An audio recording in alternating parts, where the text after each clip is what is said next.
के प्रोफेसर अंशुमाली जी बोकारो जिला के। नदियों की स्थिति ऐसी ही होती जा रही है।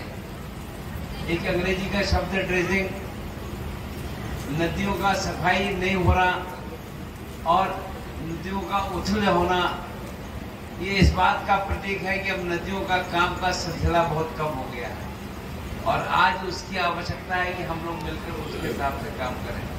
तो मैं सबसे पहले आप सभी को आज बहुत ही महत्वपूर्ण दिन है, विश्व पर्यावरण दिवस और गंगा दशहरा, इन दोनों की हार्दिक शुभकामनाएं देता हूं। और ये अत्यंत शुभ संयोग है कि आज विश्व पर्यावरण दिवस के साथ हम भारतीय सनातन परंपरा के अनुरूप गंगा अवतरण को भी स्मरण कर रहे हैं। ये दिवस प्रकृति और परंपरा दोनों के प्रति हमारे दायित्व को याद दिलाता है। जिसकी शुरुआत में मैंने कहा कि आज हम जब भागीरथी नाम प्रयोग करते हैं और याद करते हैं कि गंगा का अवतरण कैसे हुआ, तो अधिकांश नदियां उसी के स्वरूप की है। तो हमारा मानना यह है कि पर्यावरण प्रदूषण आज एक पूरे वैश्विक चिंता का विषय बन गया है। ये विचारणीय है कि किस प्रकार हम विकास की राह पर अग्रसर होते हुए प्रकृति और पर्यावरण के साथ संतुलन बनाएं। झारखंड प्राकृतिक संपदाओं से भरपूर राज्य है। यहाँ के वन, पर्वत, जलप्रपात और नदियाँ केवल दृश्य सौंदर्य के लिए नहीं बल्कि जीवनदायिनी है। इनका संरक्षण हमारा सामाजिक और नैतिक दायित्व है। आज का आयोजन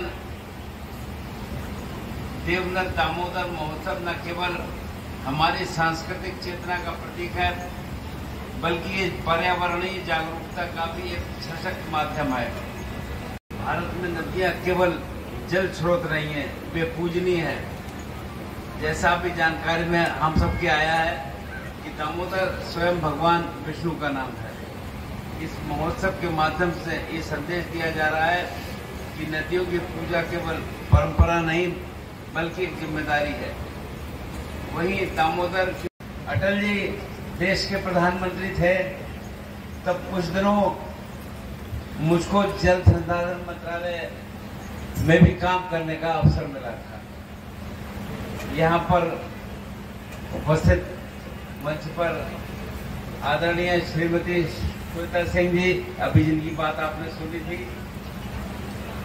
यहाँ बोकारो के उपायुक्त श्री अजयनाथ झा जी, पुलिस अधीक्षक श्री हरविंदर सिंह जी, प्रोफेसर, अन्य अतिथिगण भाइयों और बहनों,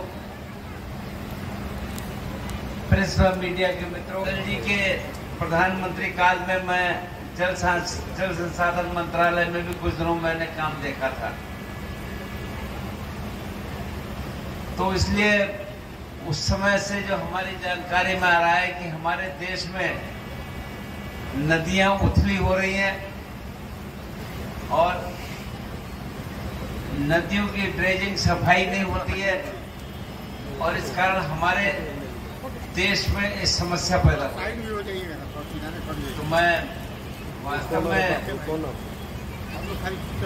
श्री सर्वोदय राय जी को बहुत बधाई दूंगा कि उन्होंने एक अच्छा काम अपने हाथ में किया और भगवान उनको लंबी आयु दे और इस काम में निरंतर लगे रहे।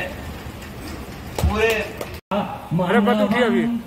फल पाता, ओम जय गंगे माता, चंद्र सी ज्योति तुम्हारी, जल निर्मल आता।